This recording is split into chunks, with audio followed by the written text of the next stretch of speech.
Bismillahirrahmanirrahim. Melati sekuntum di atas papan, mawar merah buat jualan. Assalamualaikum buat ucapan. Awal bismillah kita mulakan. Assalamualaikum pada semua Waalaikumsalam. hadirin, sahabat-sahabat yang bersama kita pagi ni. Selamat datang saya ucapkan kepada semua. InsyaAllah hari ni kita akan sambung kita punya kuliah duha Kembara Sirah Para Anbiya yang akan disampaikan oleh Bonda Zahratul Laili binti Muhammadiyah. Okey, insyaAllah bagi yang pertama kali bersama kita pagi ini, selamat datang diucapkan. Bagi yang telah bersama dengan kita pada sesi-sesi sebelum ini, yang istiqamah terus bersama, syukur Alhamdulillah dan terima kasih banyaklah diucapkan pada semua. Bolehlah dikongsi-kongsikan lagi kan majlis ini kepada sahabat-sahabat yang lain supaya lebih ramai lagi sahabat-sahabat kita yang dapat bersama menyertai kuliah duha kita ni, insyaAllah. Jadi tanpa melengahkan masa, kita buka dulu kita punya kuliah duha pagi ini dengan Ummul Kitab Al-Fatihah.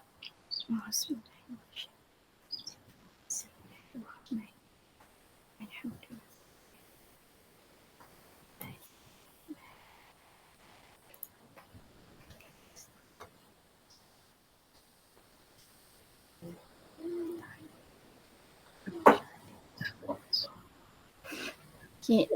Jadi insyaAllah hari ni kita akan sambung siri ketiga kita, Musuh Adam tajuknya.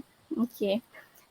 Kalau ikut hebahan kita akan mulakan dulu dengan kuis, tapi kita buat sedikit perubahan.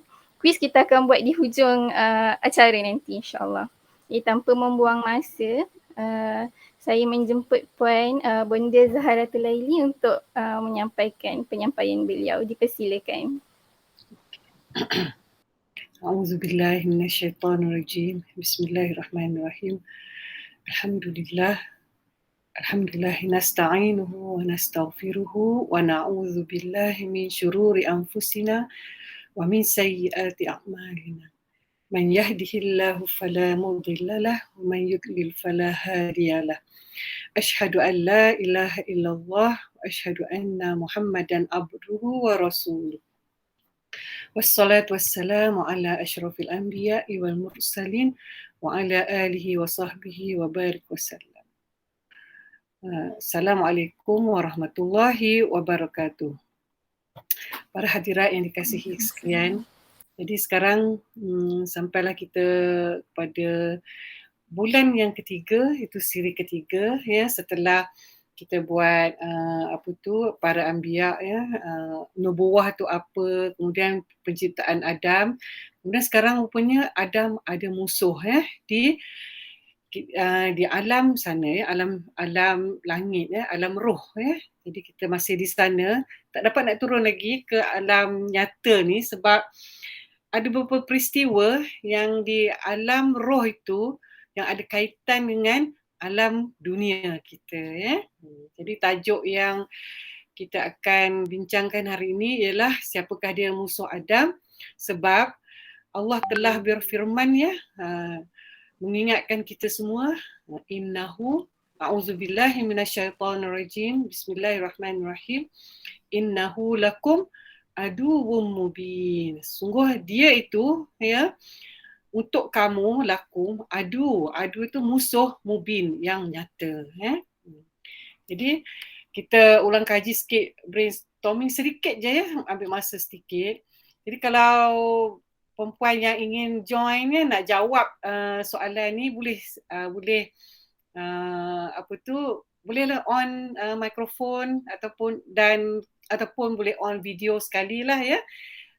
Bolehlah kita sama-sama jawab soalan ni, sebab apa, ini reminder yang sebagai ulang kaji yang dahulu sebab nak bersambung dengan hari ni ya. Okey, cuba jawab ni ya. Siapakah hamba-hamba Allah yang menyaksikan penciptaan Adam? Ini sangat penting ya. Selain daripada Allah Subhanahu Wa Taala yang telah mencipta Nabi Adam, ada lagi penyaksi ketika itu. Jadi penyaksi ni dari dulu sampailah sekarang kan. Siapakah mereka sebenarnya? Siapa boleh jawab? Tapi yang ni tak ada hadiah ya. Para malaikat. Malaikat. Malaikat, okey. Sorry. Lagi satu siapa? Iblis. Syaitan. Okey. Malaikat dan iblis. Iblis, ya.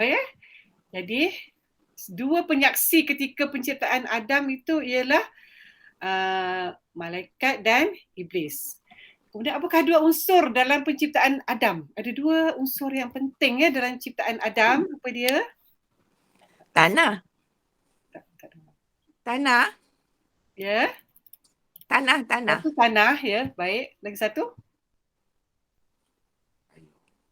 Roh. Paling penting ya. Tidak, dia hanya jenazah. Roh. Atau dia batu saja. Roh. Roh. Jadikan dia tu ya. Roh makcik. Roh.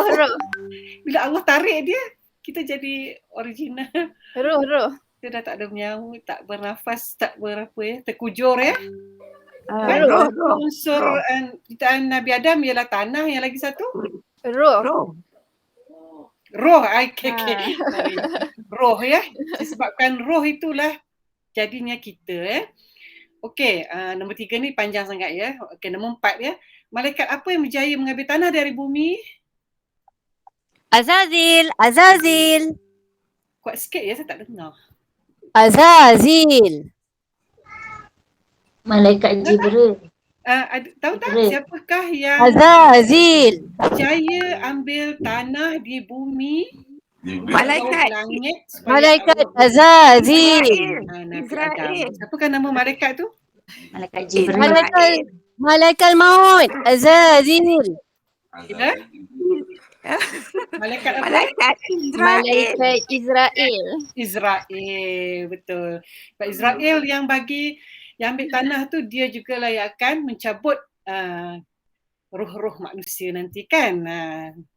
Okey, seterusnya. Apakah reaksi malaikat ketika melihat tembikar Adam di depan syurga? Ingat kan? Dari letak Adam di depan syurga, hari-hari kan, 40 tahun ya, tembikar Adam di depan syurga. Jadi malaikat keluar masuk. Bila melihat tembikar Adam tu, apa reaksi malaikat? Terpegun. Baik. Okey. Itu je. Terpegun, amazed, big creation. Okey. Ya, dia kagum ya kan dengan tu ya. Itulah orang yang berjiwa baik, bila melihat sesuatu dia nampak yang baik-baik kan. Apa reaksi iblis ketika melihat tembikar Adam? Jealous. Lagi? Yes. Lepas tu dia question. Kenapa? Okey. Lagi 40 tahun dah. Hari-hari pergi tengok kan. Jadi ada tak lagi? Kalaulah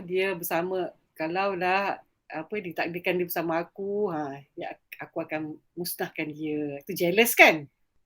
Ya.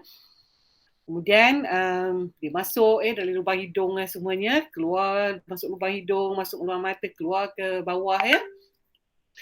Jadi dia penuh dengan syak wasangka, penuh dengan negatif secara semua negatif komen kan. Jadi itulah nature-nya orang yang jiwanya sakit, nampak benda apa je perkara dia nampak yang tak elok. Ya, itu beza malaikat dengan iblis. Yang malaikat dia nampak yang baik-baik, yang iblis dia nampak yang buruk-buruk ya. Jadi ceklah diri kita, okey. Jadi apakah kalimah pertama Adam keluar daripada mulut dia? Alhamdulillah. Masya Allah, betul. Alhamdulillah. Kemudian apa balasnya Allah kepada Adam? Yarhamkallah. Ya, yarhamkallah ya. Kemudian apakah ucap balas malaikat pada Adam ya? Ingat tak? Lepas tu Allah suruh Adam, ya Adam, pergilah kamu berjumpa para malaikat dan beri salam kepada mereka. Kemudian apa malaikat balas salam Adam? Waalaikumsalam. Tambah lagi satu. Lagi satu. Sikit lagi. Waalaikumsalam. Dah lupa ke? Waalaikumsalam warahmatullahi. Ya. Itulah ucapan sebab malaikat tambah rahmat Allah kepadamu wahai Adam, ya. Itu dah dia ucap balas malaikat. Okey, berapa tinggikah Nabi Adam? Ini sangat penting ya. 60 hasta. Baik, betul. Agak-agak ni berapa kali manusia ya? Ada dalam gambar tu kan? Saya pun tak bilang kan. Banyak kali manusia kan? Jadi kemungkinan setinggi gunung kan ya. Jadi tak heranlah ya.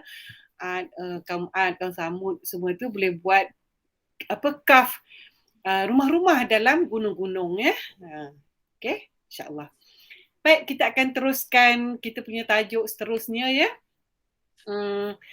Jadi kalau yang ni kita dia akan terus tanpa soal jawab, tapi kalau nak soal jawab selepas habis ya kita punya kuliah. Baik. Okey, insya-Allah. Jadi hadirat yang saya kasihi sekalian, setelah Nabi Adam ya ditiupkan, disiapkan tembikarnya dengan bentuk seorang manusia bashar ya. Kemudian setelah Allah tiupkan roh ke dalamnya, kemudian hiduplah Nabi Adam ya. Kemudian apa yang Allah berfirman ya, yang ini a'udzubillahi minasyaitonirrajim. Iz qala rabbuka lil malaikati inni khaliqun basharan min tin. Ingatlah ketika Tuhanmu berfirman kepada malaikat, sesungguhnya aku akan mencipta manusia dari tanah. Fa idza sawaituhu, apabila telah siap bentuknya ya, wa nafakhtu fihi min ruhi, dan telah kutiupkan rohku kepadanya ya, ke dalamnya, faqa'u lahu sajidin, maka hendaklah kamu semua sujud. Jadi ketika Allah nak meniupkan roh ya, semua makhluk di langit ya, semua para malaikat di langit itu telah berkumpul ya untuk menyaksikan peniupan roh dari Allah kepada Nabi Adam alaihissalam. Dan Allah perintahkan, jika aku dah tiup roh ke dalamnya, dia dah bergerak, dah jadi manusia, faqa'u lahu sajidin, hendaklah kamu semua sujud, turun ke bumi dan sujud kepadanya. Ya, ini adalah sujud penghormatan ya. Ini adalah sujud di perintah Allah ya. Jangan pula keliru lah orang kata ini syirik lah dan sebagainya. Tidak. Konteks biar betul ya. Sebab yang perintah ni adalah Allah ya. Sujud pada Nabi Adam ya. Jadi itulah dia di antara penghormatan Allah kepada manusia ya. Iaitu pertama Allah sendiri yang buat dengan tangannya, bentukkan manusia ni dengan tangannya ya. Bertahun-tahun ya, 120 years, 120 tahun sebelum ditiupkan roh tu Nabi Adam dicipta dari tanah sampai ke ditiupkan roh itu mengambil masa 120 tahun ya.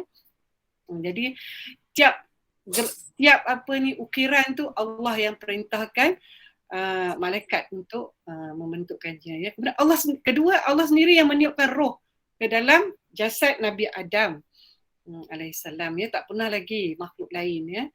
Kemudian yang ketiga ialah Allah perintah semua makhluk di langit untuk sujud kepada Nabi Adam ya. Itu satu kemuliaan dan kehormatan untuk Nabi Adam ya. Jadi specialnya Nabi Adam dan anak cucunya. Kemudian yang last sekali ialah nanti kita buat next month insya-Allah. Allah masukkan ilmu ya, asma ya. Allah ajarkan vocabulary ya, dalam kehidupan Nabi Adam ya. Maknanya Allah sendiri yang mengajar Nabi Adam tentang asma kullaha ya. Asma kullaha, Allah ajar semua kullaha ya, semua yang diperlukan oleh manusia ya. Jadi itu. Jadi faqa'u lahu sajidin, taklah kamu sujud kepada Nabi Adam. Jadi what happened? Fasajadal malaikatu kulluhum ajma'un. Lalu fasajada maka sujudlah semua malaikah kulluhum ajma'un. Maka semua sujud. Ya, so kita boleh bayangkan depan Nabi Adam semua malaikat di hadapannya sujud kepada Nabi Adam ya. Jadi seterusnya kecuali iblis kecuali iblis ya. Tengok-tengok ya, bila semua malaikat dah tersungkur ya depan Nabi Adam, terpacak iblis. Seorang dia saja di hadapan Allah dan Nabi Adam ya. Jadi kisahnya ya, bila para malaikat bila mereka dah bangun semula, mereka nampak iblis berdiri ya kan. Jadi mereka terus sujud sekali lagi ya. Sebab mereka dah risau, kenapa iblis tidak mengikut perintah Allah, kenapa dia seorang terpacak ke atas. Jadi mereka harap bila mereka sujud semula, iblis juga akan sujud ya. Tapi tidak begitu ya. Terus Allah berfirman astakbara ya. Dia angkuh atau dia takabur ya. Takabur, angkuh, wa kana minal kafirin. Disebabkan iblis ni tidak mahu mendengar perintah Allah ya. Allah jadikan dia di antara golongan orang kafir. Allah namakan dia kufur ya, kafir. Jadi kemudian Allah pun, jadi malaikat semua dah bangun ya. Kemudian Allah bertanya ya di depan para malaikat. Qala ya iblis ya, Allah berfirman, ya iblis, ma mana'aka an tasjuda lima khalaqtu biyadayya. Hai iblis, apakah yang menghalang kamu sujud pada yang telah kuciptakan dengan kedua tanganku? Jadi ciptaan Nabi Adam dengan kedua tangan Allah ini adalah declaration daripada Allah sendiri. Allah sendiri yang menyatakan dialah yang menciptakan Adam dengan tangannya sendiri ya. Kemudian astakbarta, adakah engkau menyombong wahai iblis? Am kunta minal alamin, atau kamu berasa tinggi ya? Adakah kamu rasa hebat kan? Jadi apa jawabnya iblis? Qala ya, berkata iblis, ana khairum minhu. Ana khairum minhu, saya lebih baik daripada dia. Ya. Khalaqtani min nar. Engkau menciptakan aku daripada api, wa khalaqtahu min tin, dan kamu menciptakan dia daripada tanah Tanah ni kan mereka kan dia tengok kan masa malaikat bawa tanah ke langit, letak air, kemudian jadi tanah liat busuk, hitam ya. Jadi kemudian dijadikan demikian, jadi macam dia jijik tengok ya. Kita pun kalau tengok tanah ada air, becak-becak kan, kita macam geli juga kan. Kita dekat pada tanah tu kan, kemudian busuk pula ya. Sebenarnya dalam ciptaan Adam ketika dah jadi tanah tu, Allah sebenarnya telah meletakkan perfume fragrance kan, bagi wangi tanah tu. Jadi saya tidaklah saya ceritakan itu, tak ada masa sangat. Namanya jabarat jabarat tu perfume kepada tanah tu. Jadi dia perasan, dia rasa dia daripada api dia lebih mulia daripada Nabi Adam yang dibuat daripada tanah. Bagi Allah itu tidak menjadi hal kamu daripada api ke, dari tanah ke, daripada nur ke, semua itu sama bagi Allah. Tidak ada yang lebih, tidak ada yang kurang. Yang utamanya ialah mentaati perintah Allah. Kalau Allah suruh sujud, sujud saja. Ya, tak ada tidak ada excuses ya.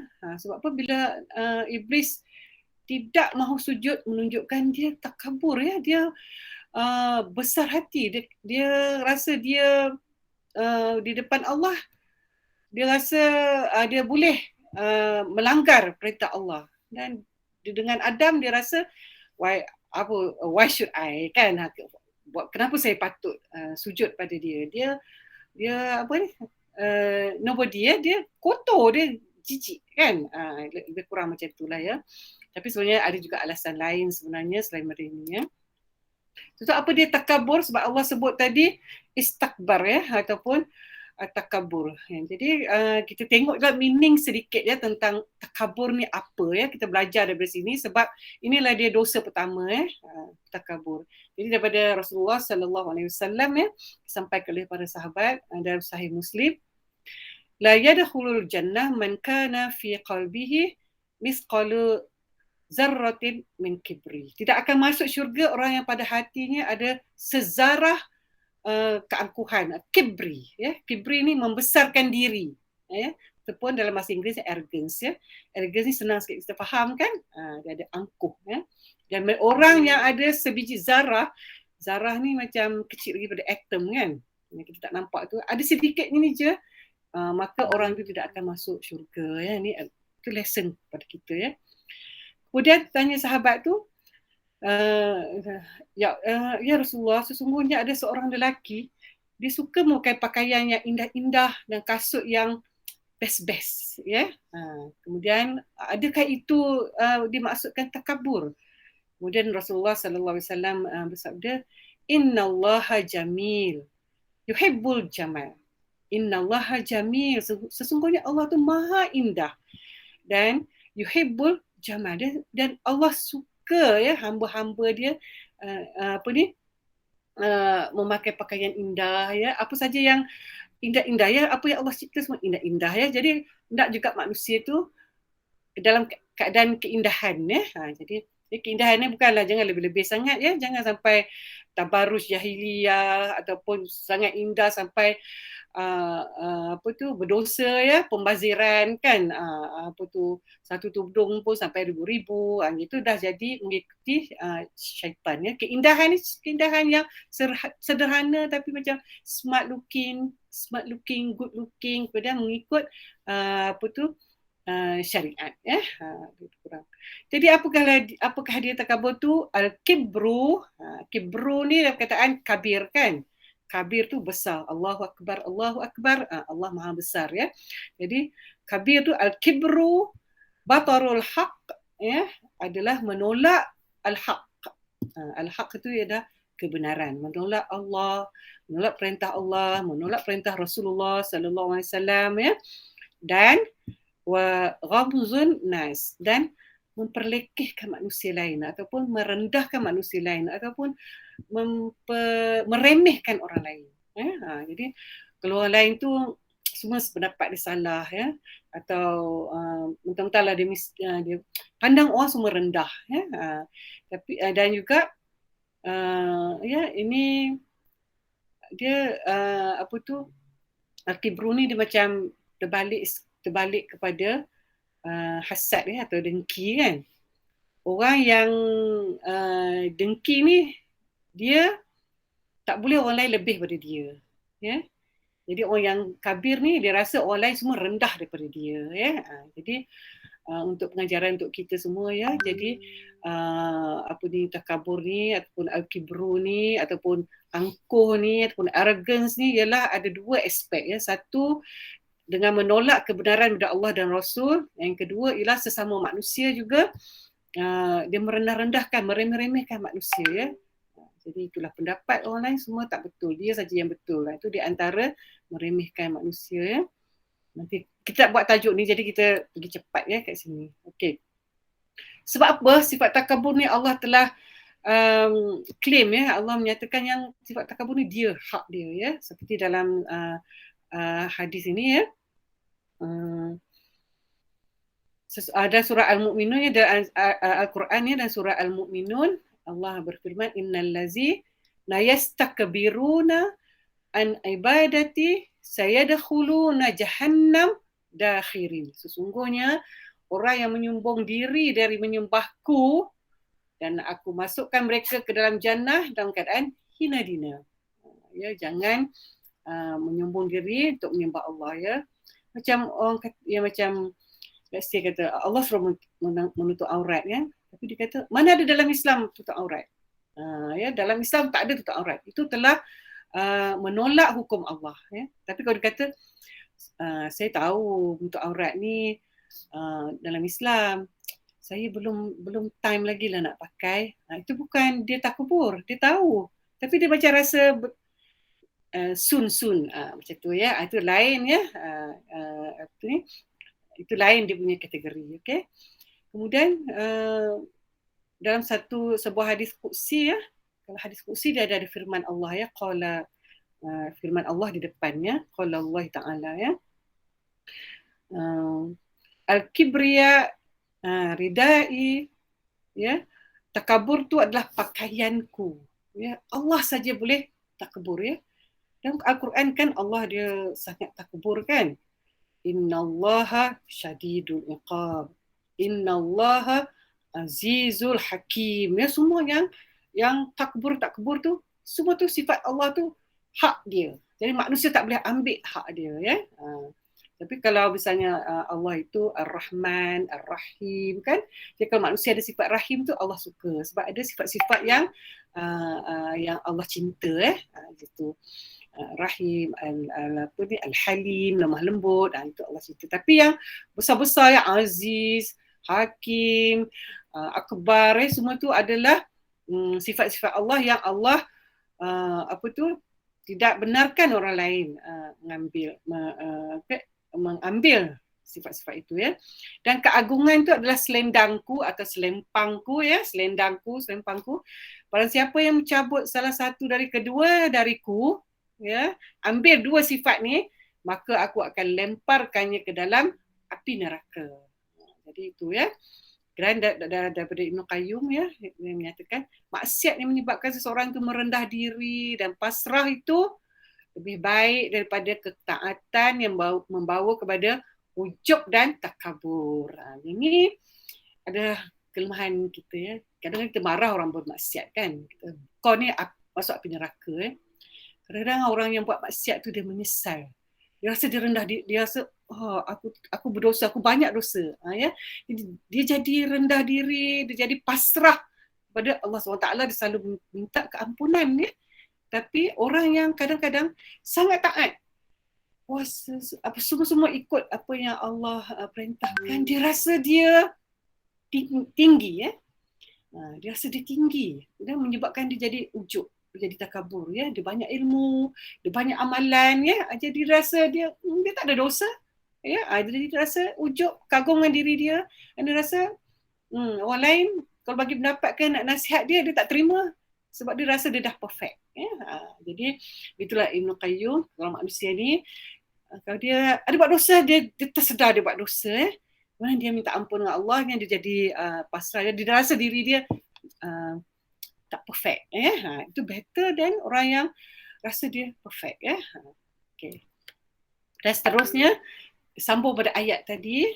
Kemudian setelah Iblis dia takabur, tak nak sujud, kemudian Allah berfirman, maka keluarlah kamu dari syurga, fakhruj minha. Ya, keluarlah kamu daripada syurga sebab masa ini Iblis tinggal di dalam syurga ya. Sesungguhnya fa innaka rajim, sesungguhnya kamu adalah orang yang terkutuk ya. Dalam bahasa Inggeris ni curse, you are cursed ya, terkutuk. Dan wa inna alaika la'nati ila yaumiddin, sesungguhnya kutukanku ini tetap atasmu sampai hari pembalasan ya.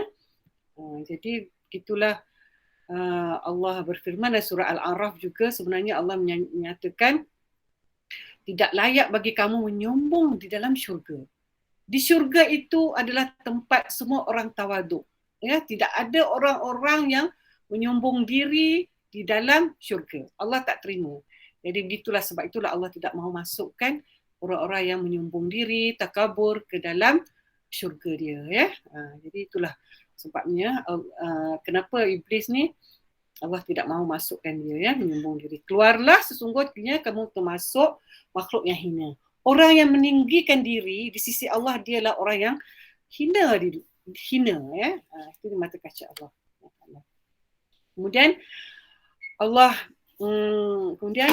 setelah itu bukannya Iblis tu nak sujud minta ampun dengan Allah ya. Tengok dia punya angkuhnya, dia menyatakan kepada Allah, qala rabbi fanzirni ila yaumi yub'asun. Ya Rabbi, berilah tangguh kepadaku sampai hari mereka dibangkitkan. Ya. Kemudian Allah berfirman, fa innaka minal munzarin. Sesungguhnya kamu termasuk orang yang diberi tangguh. Jadi Allah pun sampaikan hajat iblis ya. Baiklah, kamu ditangguhkan ila yaumil waqtil ma'lum, sehingga waktu yang aku tentukan. Ya. So jadi kiranya Allah telah menentukan iblis hanya akan mati ketika hari the end of the world ya, sehingga hari kiamat ya. Begitulah.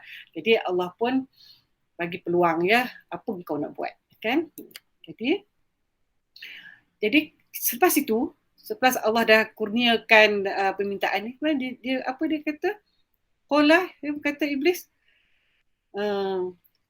wa bi'izzatika la ughwiyannahum ajma'in. Dengan keagunganmu, ya, ini adalah sumpahan sebenarnya. Aku akan sesatkan mereka semua. Mereka semua tu ialah anak-anak keturunan Adam ya. Sudahlah tadi kan tak mau sujud. Lepas tu minta tangguh, lepas nak sesatkan keturunan Adam ya. Tapi dia ada juga shortcoming, ada sesuatu yang dia tak boleh buat ya. Illa ibadaka minhumul mukhlasin. Jadi dia akan sesatkan semua mereka kecuali hamba-hamba Allah yang mukhlasin ya. Yang mukhlis, nanti kita akan kemudiannya kita akan tengok siapa dia mukhlasin. Tapi mukhlis ni sebenarnya orang-orang yang memurnikan.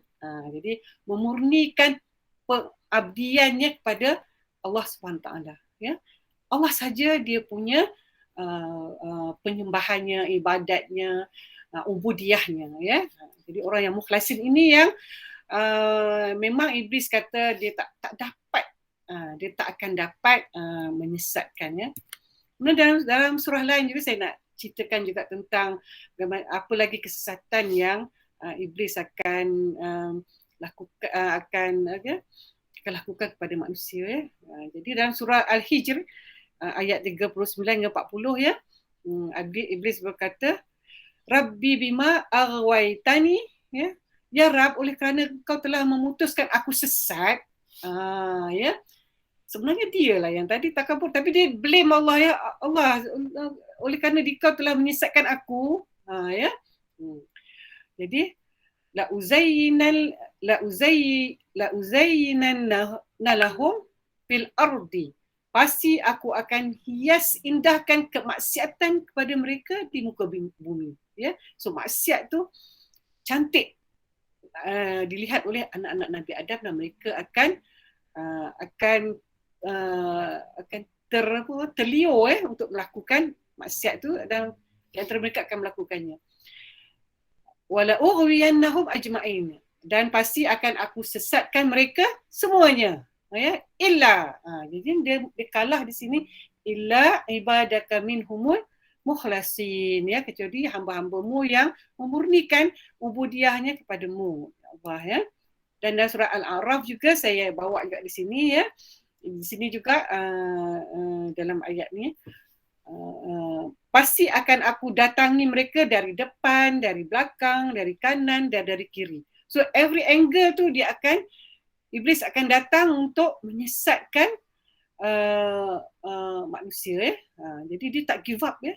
Kita kalau nak suruh zikir sekejap pun dah tak larat ya, tapi iblis never give up ya, nak menyesatkan Nabi Adam ya. Kita ada juga masa-masa kita tak larat nak buat ya apa-apa yang diperintah oleh Allah SWT. Jadi di situ kelemahan kita ya. Jadi wala tajidu aktsarahum syakirin, dan tidak ramai dari mereka akan bersyukur kepadamu ya. Kecuali ada siapa yang mukhlasin ya. Jadi semoga kita jadilah di antara hamba-hamba Allah yang mukhlasin ini ya ke? Ya, amin. Dan juga zuriat-zuriat kita, amin. Baik. Ketika berlakunya dialog dan argument iblis dengan Allah, di situ para malaikat menyaksi ya. Jadi ketika sudah reda semua, kemudian ketika itu malaikat terasa kesian sangat kepada nasib Bani Adam ya. the future. Bani ni zurat-zurat Nabi Adam ya, future manusia ni. Lalu malaikat berkata pada Allah, ya Rabbana, apakah mungkin manusia boleh melepaskan diri dari kezaliman iblis? Ya. Kemudian Allah berfirman, ya ada dua jalan. Ya. Ini untuk mereka yang dah termakan dengan bisikan-bisikan syaitan dan telah melakukan maksiat, jadi dia boleh kembali kepada Allah ya. Dengan cara yang pertama, Allah kata dua jalan, iaitu jalan atas dan jalan bawah. Kemudian jalan atas ialah mereka minta doa ya, angkat kedua tangan dan minta doa kepada Allah untuk memberi taufik dan hidayahnya ya. Itu kan ada ya mukallibal qulub kan, sabbit qulubana ala dinika ala ta'atika. Kemudian sahabat tanya kepada Rasulullah, ya Rasulullah, bukankah anda telah dijanjikan masuk syurga ya? Kenapa anda perlu juga minta doa untuk beri petunjuk dan sebagainya? Dan Nabi kata itu adalah tawaduk kita kepada Allah. Jadi kita selalu kena minta Allah tetapkan iman kita kepadanya ya, dan juga ketaatan kita kepada Allah SWT ya. Dan kedua ialah dengan bersujud. Sujud itu maknanya ke bawah ya. Kita sujudkan diri kita, dahi kita, muka kita, badan kita kepada bersujud kepada Allah dengan penuh kekhusyukan, mohon keampunan, mohon hajat dan sebagainya ya. Maka dengan itu dua ni Allah akan ampuni dosa-dosa mereka. Maka penatlah iblis, nangislah dia ya. Allah telah mengampunkan hamba-Nya ya. Kemudian sambung pada ayat tadi ya. Dalam surah Al-Hijr tadi 41-42, kemudian Allah kata Allah nak menyesatkan anak-anak Adam.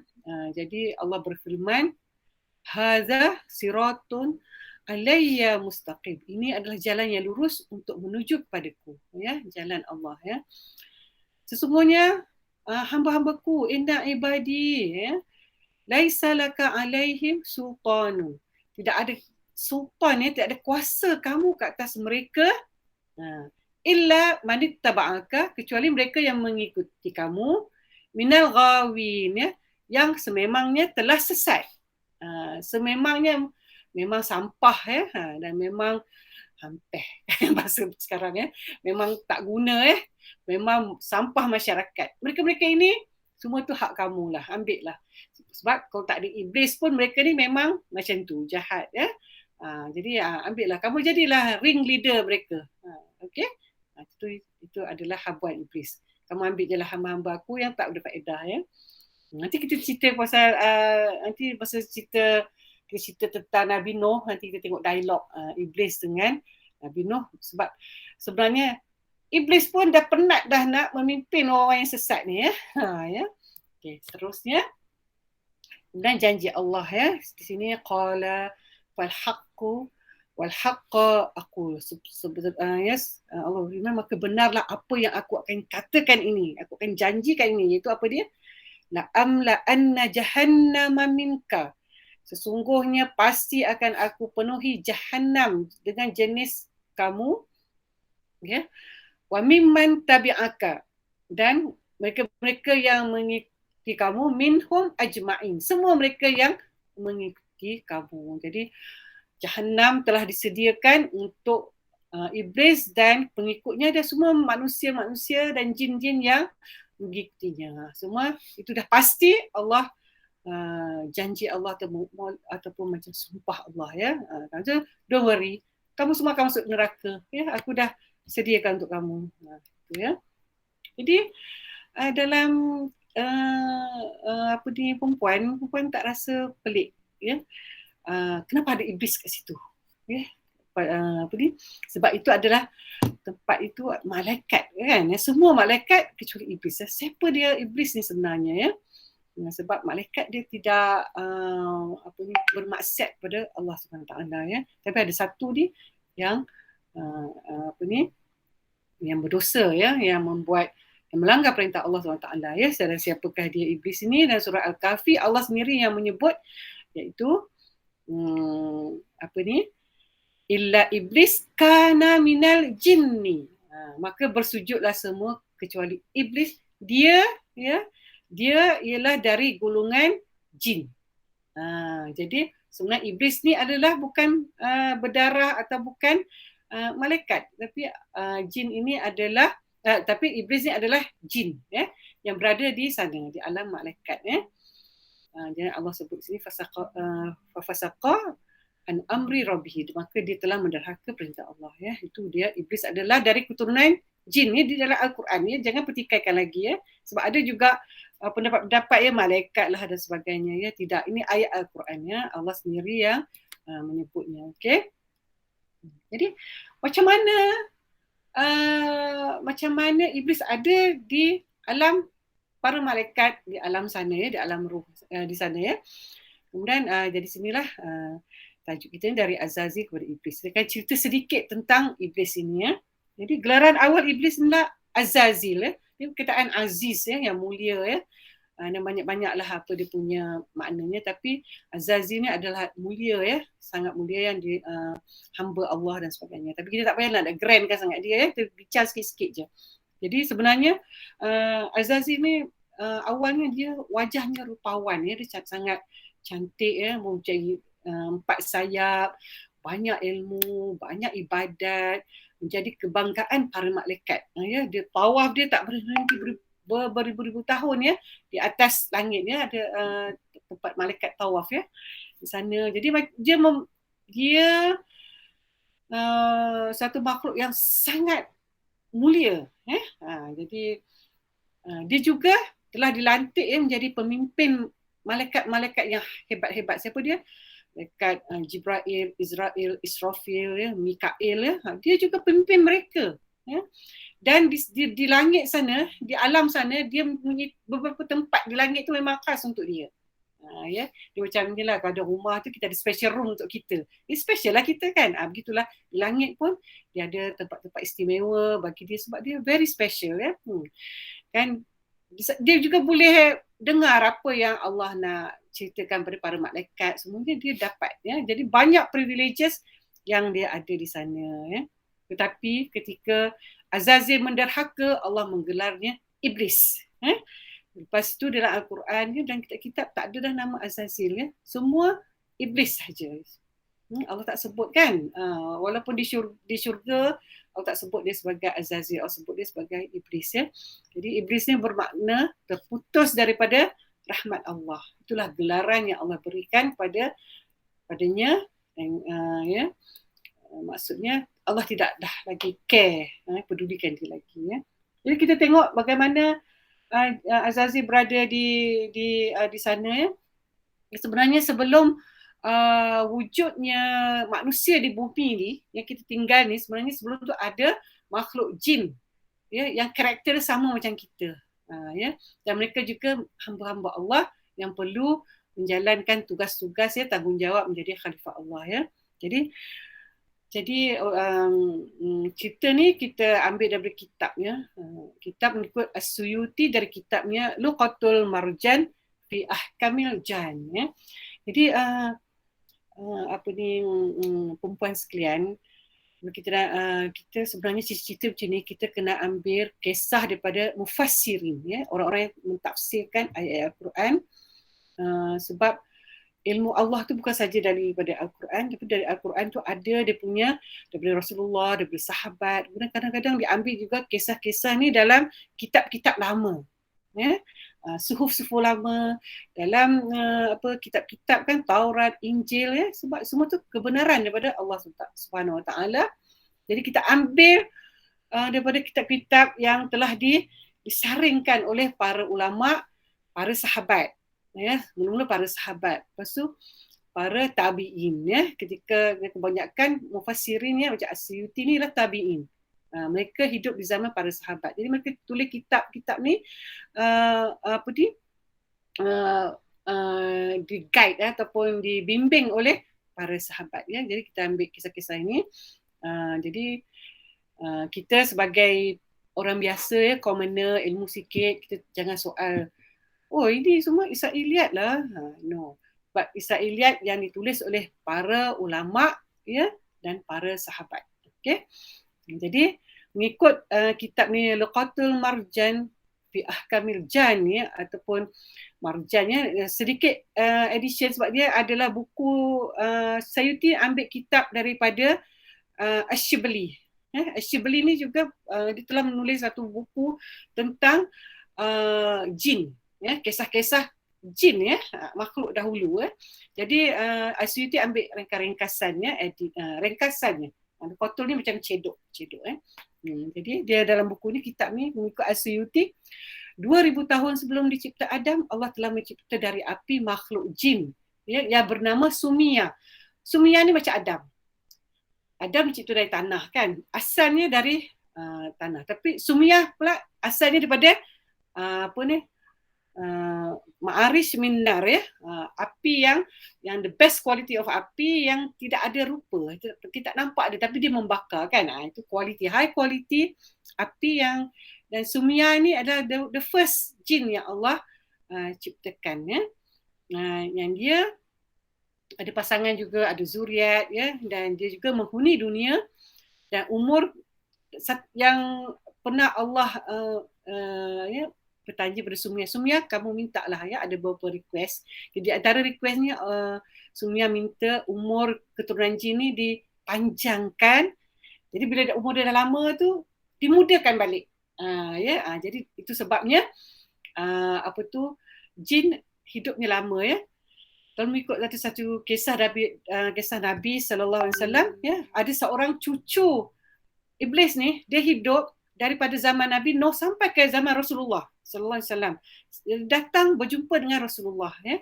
Kemudian satu hari tu dah lama dia datang, Rasulullah memberitahu sahabat innalillah ya, dia telah meninggal pada zaman Nabi ya. Jadi panjang tu ya zuriat. Jadi kalau mereka nak mengganggu kita memang dari generasi ke generasi ya. Itu sebab orang kata 7 keturunan jin akan mengganggu kalau kita ada hubungan dengan mereka Okey. Jadi mereka juga ada tamadun dan mereka juga ada kerajaan. Jadi setelah Sumia wafat beberapa tahun kemudian, keturunannya menjadi fasik, rakus, kafir. Ya, mereka perang memerangi hingga menumpahkan darah dan merosakkan muka bumi. Ya. Jadi ini disaksi oleh para malaikat ya. Sehingga satu ketika Allah utus para malaikat untuk memusnahkan mereka, dan yang selamat itu semua lari ke pulau-pulau dan ke gunung-gunung, tempat yang jauh-jauh ya. Jadi itu. Jadi di sana ada lagi tinggal beberapa geritir jin ya. So di dunia ada jin. Jadi ketika sedang malaikat memerangi mereka, bukanlah perang, macam memusnahkan mereka, lahir seorang bayi jin ya. Dan malaikat minta izin baby tu untuk dibawa ke langit ya, alam malaikat ya. Jadi Allah izinkan, dan maka beliau pun tinggal bersama malaikat, dididik oleh para malaikat yang hebat-hebatnya, top ya, sehinggalah dia menjadi makhluk yang sangat baik, terbaik ya, the best didikan, no challenge, tak ada cabaran ya, hanya yang baik-baik di situ ya. Jadi di setiap tingkat langit beliau telah tinggal 1000 tahun sambil ibadat, berzikir, sehinggalah dia sampai naik ya, level 1, level 2, level 3 sampai level 7, hingga dia dilantik sebagai penghulu para malaikat ya, Sayyidul Malaikah, dan dia juga Khazanatul Jannah, dia juga penjaga syurga ya. Dan mengikut Imam dalam kitab Imam Ghazali ya, semua nama yang best tu digelar-gelar oleh para malaikat. Malaikat panggil dia Al-Abid, Al-Taqi, Al-Zahid, Al-Alim, dan berbagai-bagai nama. Sebab semua ni sesuai dengan dia punya kealiman, dia punya kezuhudan dan abidnya dia ya. Tetapi akhirnya Allah cabut semua kemuliaannya disebabkan keangkuhannya ya. Just one challenge je untuk sujud kepada Nabi Adam. Satu je. Musnah semua title dia ya. Allah terus panggil dia iblis sebab angkuh ya. Tak ada cabaran, baiklah ya, bila dicabar tak terima ya. Jadi gitulah ya. Jadi apabila Allah nyahkan dia get out from the syurga, maka dia berkeliaranlah di langit ya. Masa ni belum lagi diturunkan sehinggalah apabila bersama-sama turun dengan Nabi Adam dan Hawa. Itu later next episode. Kemudian diceritakan oleh Nabi SAW apabila di dunia apabila sampai dunia, apabila anak Adam membaca surah dan ayat sajadah lalu sujud tilawah maka syaitan akan lari akan pergi nyah daripada hamba itu sambil menangis dan berkata, aduh celakanya aku, ya waili, anak Adam disuruh sujud oleh Allah dan dia sujud, maka ia mendapat syurga, sedangkan aku disuruh sujud tapi aku membangkang, maka aku mendapat neraka. Dia menyesal dia.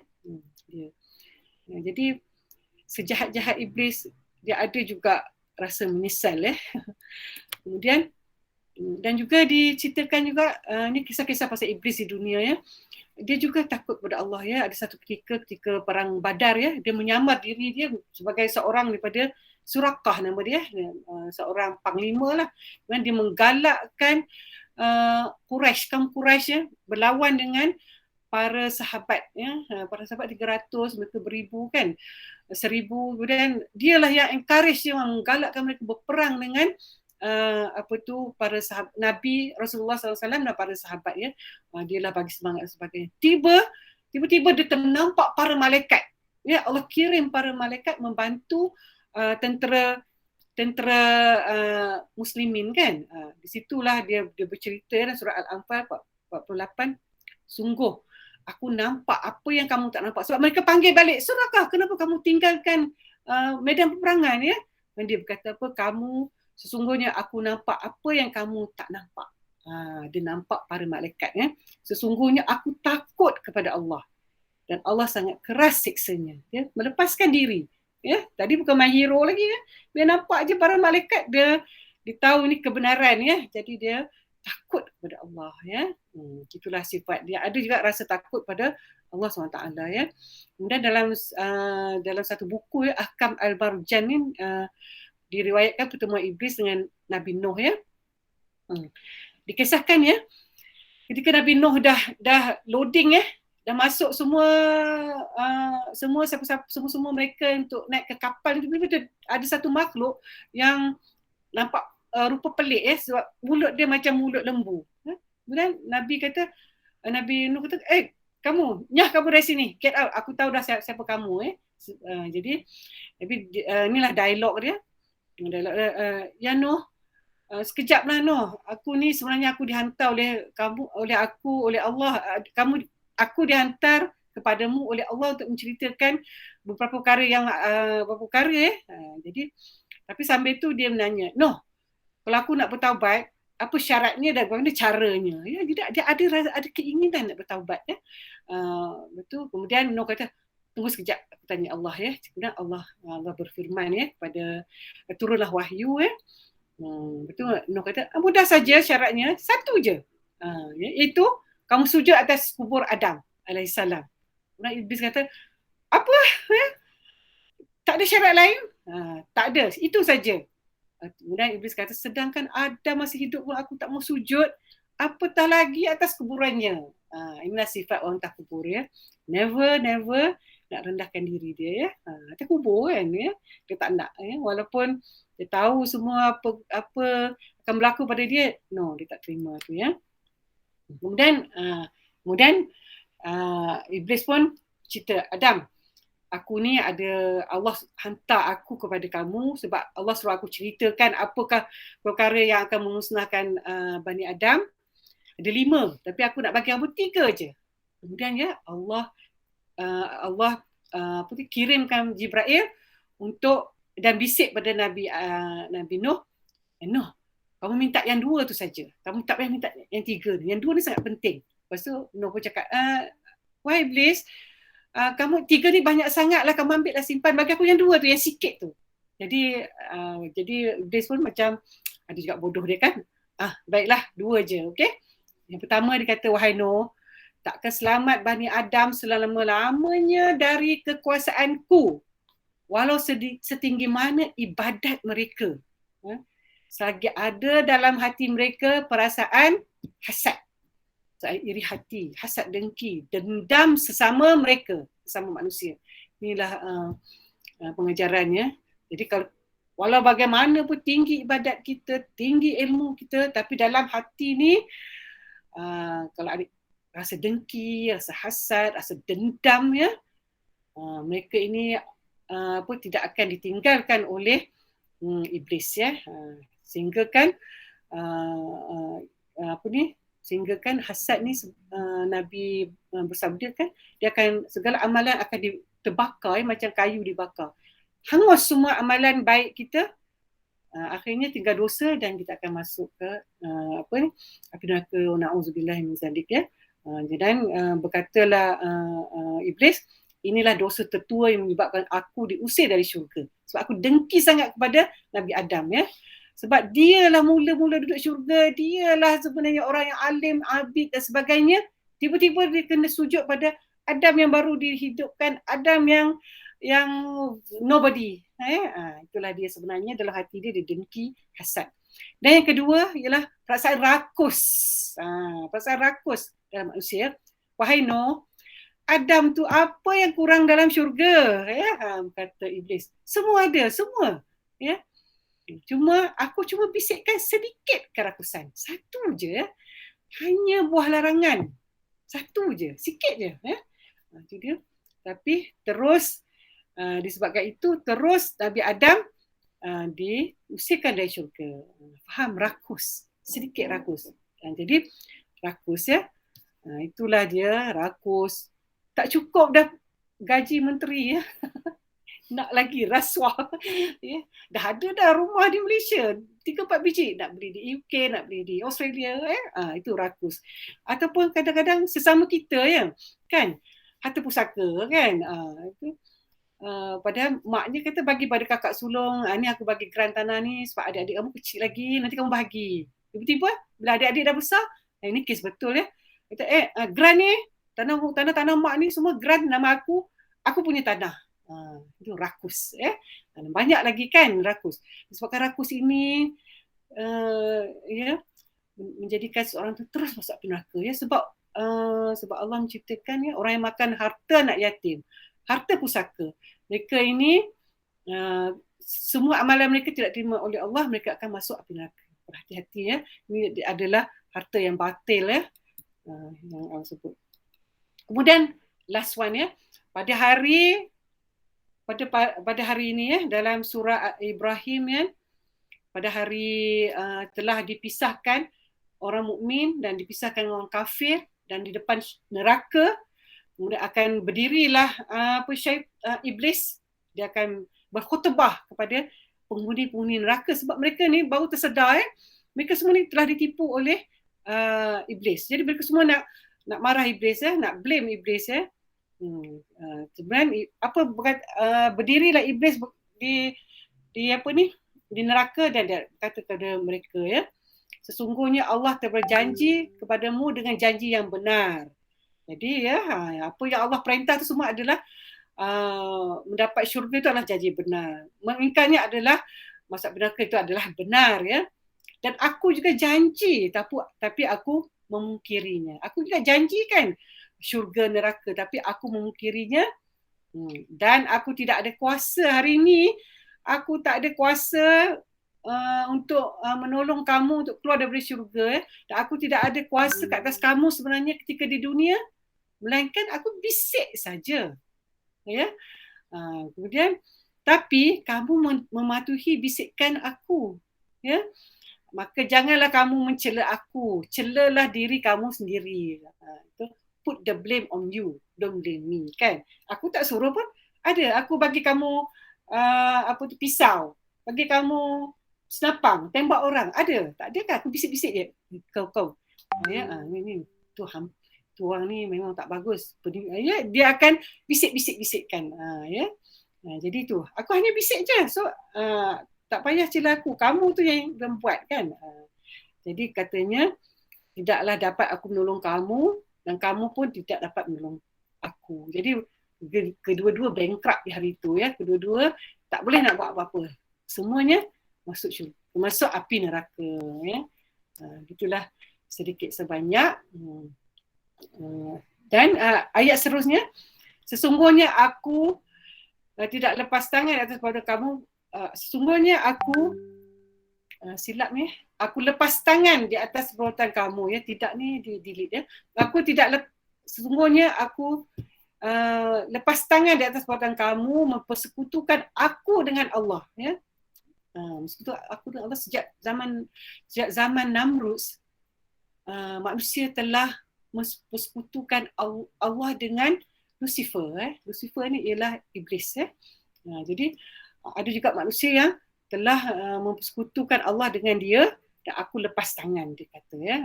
Sesungguhnya orang-orang yang zalim itu mendapat siksaan yang pedih. Itu dia lepas tangan.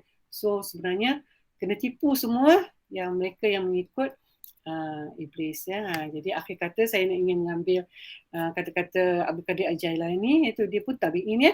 Antara orang beradab berilmu, aku lebih menghargai orang yang beradab daripada orang yang berilmu. Kalau sekadar berilmu, banyak-banyak ilmu, iblis tu lebih tinggi ilmunya daripada manusia. Itulah dia. Jadi banyaknya ilmu tidak menggarantikan kita masuk syurga, ya, tapi adab, ya. Itu yang penting. Baiklah. Jadi episod bulan depan kita akan buat yang ni, ya. Ayat ni surah Al-A'raf, ya. Arti wahai Adam, tinggallah kamu sama isteri kamu dalam syurga, ya. Kemudian kalau nak lebih cerita tentang ni, boleh klik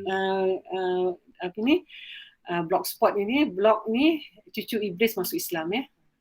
Jadi begitulah, apa saja yang baik tu daripada Allah SWT, apa yang salah silap tu adalah dari diri saya sendiri, dan saya serahkan pada Ji, ya. Okay, terima kasih Bonda Laili.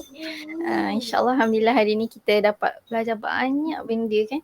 Lebih tahu mengenai musuh kita, iblis. Okay. So kita buka lah pada soalan jika ada peserta yang ingin bertanya apa-apa persoalan kepada Bonda Laili. Dipersilakan.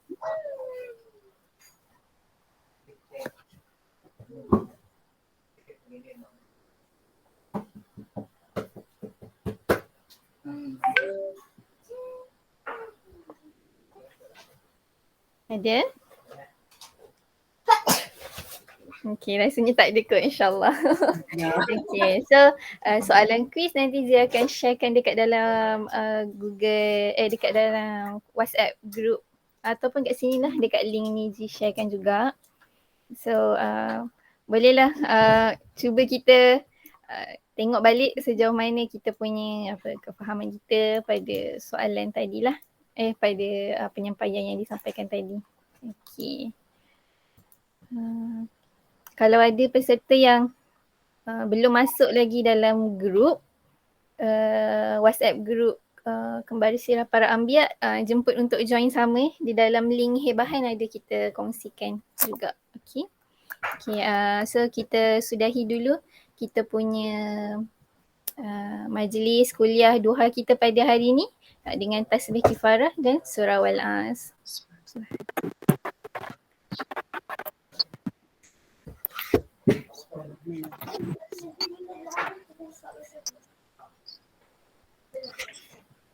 Okay, saya sudahi dulu dengan Assalamualaikum warahmatullahi wabarakatuh. Salam.